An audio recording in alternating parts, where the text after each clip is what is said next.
in signs so subtle, so strange you might miss them, but they are there.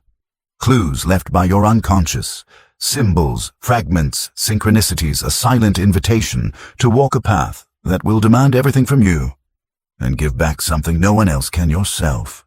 The first hidden sign is this: a deep sense that something is wrong, even if everything looks right. It haunts you during laughter. It seeps through your successes. It wraps around your achievements like smoke, invisible but suffocating. Your life on the outside may appear perfect. You have what you once prayed for. But the soul has no interest in performance. It wants truth. And truth always begins with discomfort. This is the fracture point, the beginning of disillusionment. Not the pessimism of the cynic, but the vision of the awakened, seeing through the polished mask you've worn for too long. The persona, that carefully constructed identity built not from your essence, but from expectation. Parental, cultural, social, even spiritual. A mask so convincing even you believed it, until now. The second sign is one you'd never expect. You start losing interest in what once defined you. The titles, the applause, the routines, the plans, the old dreams. They don't excite you anymore, and you don't know why. People tell you you've changed as if it's a crime. You nod, but inside you don't even feel like you're here. It's as if someone has turned down the volume of your old life and nothing tastes the same. That's because the false self is beginning to dissolve, and with it, the addictions that propped it up. Busyness, approval, distraction. You're being unhooked from the matrix of meaning you didn't realize you were plugged into. It's terrifying, it's liberating, it's irreversible, and yet, no one around you seems to understand. Which brings us to the third sign. You feel alone, not because you're isolated, but because you are awakening. The world you once fit into now feels like a foreign language. Conversations seem hollow. Relationships feel misaligned. Small talk tastes like dust. You no longer crave company, you crave authenticity. And that is a dangerous craving in a world addicted to masks. Carl Jung once said, "The privilege of a lifetime is to become who you truly are." But he never said it would be popular. He never said the path would be crowded. Because it isn't. To awaken is to step away from the herd, not out of arrogance, but necessity. It is to leave the safety of the village and wander into the forest of yourself. Not the forest of light, but of shadows, of echoes, of everything you were taught to avoid. And that is where the fourth sign shows its face, or more precisely, its shadow. You begin to meet parts of yourself you never wanted to see. This is the beginning of shadow work. Not as a concept, but as a lived experience. You begin to notice your reactivity, your wounds, your defense mechanisms, your projections, and they are no longer easy to justify. The mirror becomes unbearable until it becomes essential. You realize the enemy is not out there, it never was. The critic, the saboteur, the wound it lives within, it is you. And this is not bad news, this is sacred news. Because the moment you stop running from your shadow, you stop running from your power. But that's not what it feels like at first. At first it feels like falling apart. Which brings us to the fifth hidden sign. You mistake awakening for destruction because it is. There is a reason so many spiritual teachings refer to death and rebirth. It is not metaphor. It is reality. The ego dies, the illusion dies, the story dies, and with it, the version of you that was never real. Grief comes not just for what was lost, but for what was never truly lived. You mourn the wasted years, the false starts, the masks you wore so well. But beneath the grief, something stirs. A spark, a presence, a silence that is not empty, but alive. And then one day, without warning, you hear it. The sixth sign is not loud, it is not grand, but it is the most mysterious of all. You begin to sense guidance from something greater. Maybe it's in dreams, maybe it's in synchronicities. A symbol repeating, a phrase you needed showing up at the exact moment, a sudden knowing, a deep pull. The rational mind can't explain it, but the soul doesn't care. The soul moves in symbols, not logic. And it is speaking to you now if you're still enough to hear. This is the language of the unconscious. The realm Jung devoted his life to understanding. Archetypes, myths, visions. This is not fantasy, it is the ancient wisdom you forgot you carried. And it will not shout, it will only whisper. until you are ready to listen. And when you do, when you surrender to that whisper, something shifts. And that finally brings us to the seventh hidden sign. You realize there is no going back, and for the first time, you're okay with that. The fear is still there. The unknown still looms. But there is something deeper now, a presence, a knowing, a clarity that doesn't come from answers, but from alignment. You're not who you were, and you're no longer trying to be. You are awakening. But awakening is not a destination, it is a dismemberment. The idea that you will someday arrive into a perfect state of light and peace is itself another illusion waiting to die. Awakening is not about being more spiritual. It is not about meditating longer, quoting Rumi, or learning to speak with gentler words. Awakening is about seeing without filters, without defenses, without the armor you've worn since childhood. And what you begin to see is terrifying. Not because the world is worse than you imagined, but because it is more real, more raw, and most of all because your role in it is no longer passive. Once you awaken, you are responsible for your perception. You can no longer blame the world for your suffering. You can no longer pretend you didn't know. You have seen too much, felt too deeply, died too profoundly. And so the next stage begins not as a high, but as a descent into integration. The slow, often painful process of reassembling what has been shattered, not into who you were, but into someone more honest, someone more whole. This is when the silence arrives. Not the silence of loneliness, the silence of presence. You begin to crave stillness. You turn down the volume of the outside world. Social media feels like noise. Gossip becomes unbearable. The news another distortion. You begin to realize you were never meant to consume this much chaos. Your nervous system, your psyche, your spirit, they were designed for depth, not distraction. And so, you unplug. Not because you hate the world, but because you finally love yourself enough to stop abandoning your inner world for the outer one. This stillness is sacred. It is where the fragments of your soul return, where intuition sharpens, where false narratives dissolve. And yet it is in this silence that you begin to face what may be the hardest truth of all, that you have been complicit in your own suffering, not intentionally, not consciously, but you've betrayed yourself for approval, for safety, for love that was never real. And now you feel the cost, the ache, the rage, the grief, not just for what was done to you, but for what you allowed, tolerated, participated in. This reckoning is holy. It is not meant to shame you. It is meant to free you. Because from this space of radical honesty, something else emerges, something deeper than forgiveness, compassion. You begin to see the pain beneath people's actions.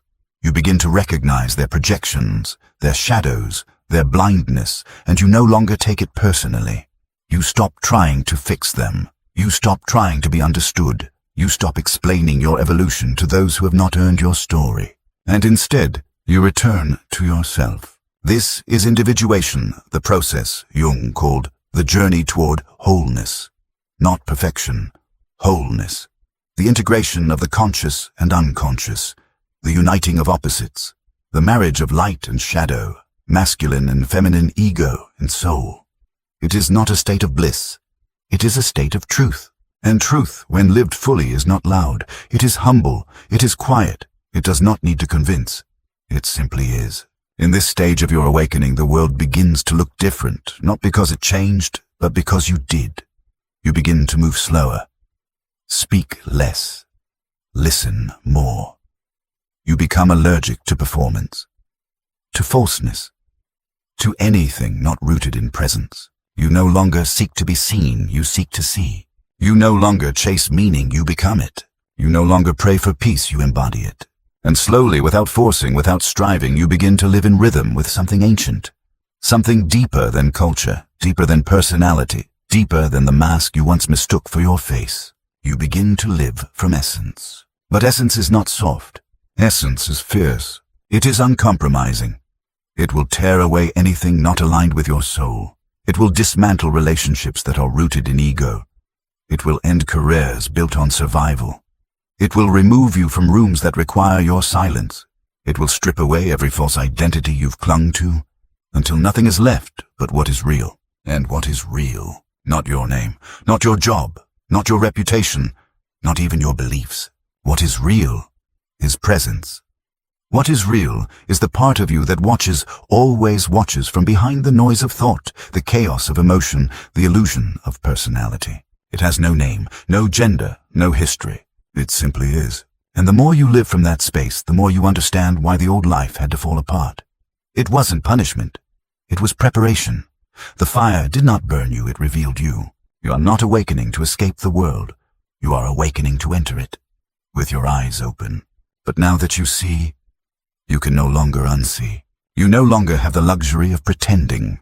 Pretending that what used to satisfy you still does. Pretending that shallow connections are enough. Pretending that numbing, escaping, shrinking is anything less than soul suicide. Once your spiritual awakening begins, the cost of self-abandonment becomes too high. You may try to go back to dull yourself with old habits, old patterns, old people, but something inside you won't allow it anymore. The pain is sharper now, not because you're broken, but because you're more alive, more conscious. Your system no longer tolerates the noise, the lies, the sleepwalking. This is the blessing and the burden of awareness. You feel more. You sense more. You carry the weight of depth in a world obsessed with surfaces. You see through people, through conversations, through entire structures of meaning. And it can make you feel exiled, like a ghost among the living. But you're not alone. Many are waking up. Quietly, invisibly, in their homes, in their jobs, in their silence. There is no parade. No grand announcement, just a quiet army of souls, choosing truth over comfort, depth over distraction, integrity over image. You may not see them, but they exist. And one day you will recognize them in the way they look at you, in the calmness they carry, in the pain they no longer run from, in the love that feels like remembering. Because when you awaken, you no longer love with attachment. You love with awareness, with space, with reverence. You stop trying to possess. You start witnessing. You stop performing worth. You start radiating presence. This changes everything. You no longer beg to be chosen because you finally choose yourself. You no longer fear solitude because you finally enjoy your own company. You no longer chase validation because you finally trust your inner compass more than external applause. And in this new way of being, something strange begins to happen. Life starts speaking to you differently. The right books fall into your hands. The right people arrive, not perfect, but aligned.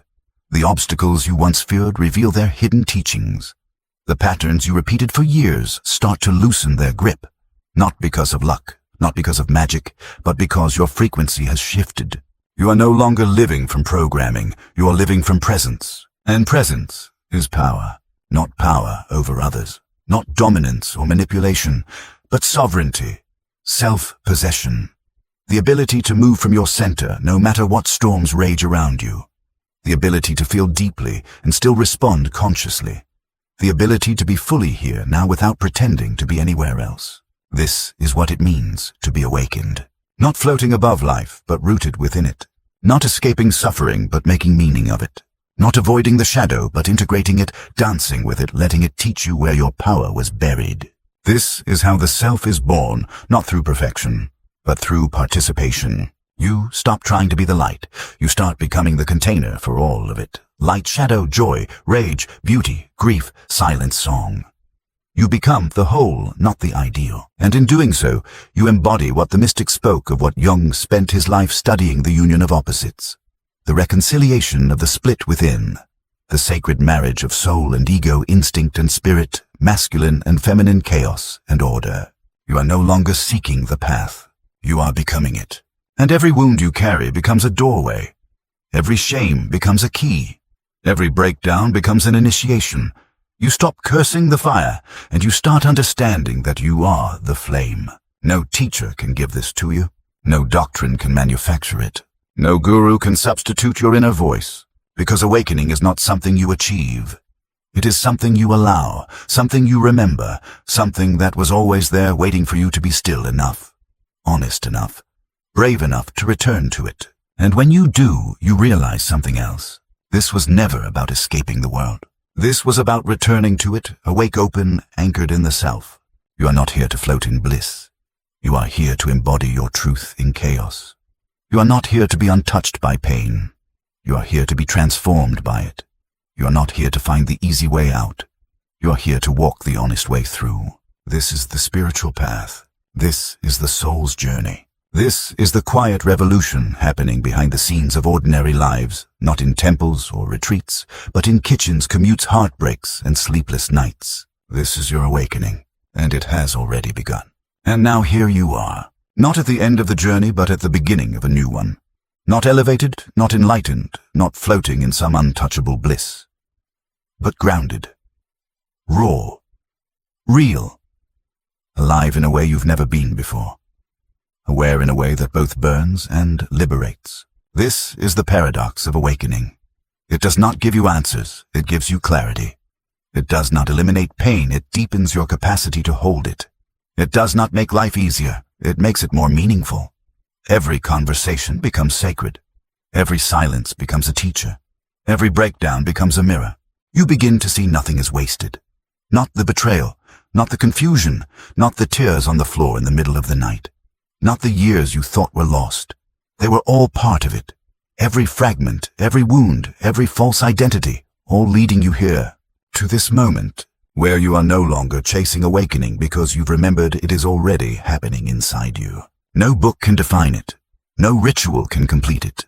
No label can contain it. It is a mystery unfolding from within. A descent into depth. A return to essence. A burning away of everything that is not true, and a rebuilding from the ashes of your own becoming. Carl Jung once said, "The most terrifying thing is to accept oneself completely, and that is what this path demands. A radical, relentless return to the self beneath the self. Not the persona, not the projected image, but the self, whole, holy human. And from that place, your presence begins to change others. Not through teaching, not through preaching, simply through being. People feel something in you not because you are trying to be anything, but because you are no longer hiding. Your stillness becomes louder than their chaos. Your boundaries become invitations to integrity. Your silence becomes the echo of truth. You stop saving people. You stop explaining yourself. You stop shrinking to fit spaces that dishonor your soul. You become a mirror, not one that flatters, but one that reveals. And not everyone will like it. Some will resist it. Some will project onto it. Some will try to drag you back into their illusion because your freedom threatens theirs. And still, you do not return to the old roles. Not because you hate them, but because you outgrew them. You are no longer here to be liked. You are here to be real. You are no longer here to be understood. You are here to embody understanding. You are no longer here to play small. You are here to take up the space your soul was born to inhabit. This is the cost of awakening and the reward. You will lose many things: illusions, masks, shallow connections, the comfort of collective sleep. But what you gain is unshakable. It cannot be taken. It does not depend on circumstances. It lives in you, as you, the self, the truth, the inner flame. You carry it now, quietly, humbly, unapologetically, and that is enough, because you are no longer walking someone else's path. You are no longer reciting someone else's beliefs. You are no longer waiting for permission. You are becoming the embodied expression of your own soul. Not because it's easy, but because it's real. Not because it's glamorous, but because it's true. Not because it's perfect, but because it is the only thing worth living for. So if you feel like you are falling apart, let yourself fall. If you feel lost, trust that it is the soul pulling you inward. If everything you once clung to is slipping away, let it go. You are not dying. You are waking up, and everything you are losing is making space for everything you are. You don't need to rush. You don't need to force. You don't need to become anything other than exactly what you already are, beneath the noise, beneath the fear, beneath the roles. You are the space, the witness, the fire, the silence. You are the unfolding, the remembering, the truth that cannot be taught, only lived. And if you've heard the call, if you've felt the rupture, if you've walked through the night with no map, then know this: your spiritual awakening has already started, and your soul is already rising.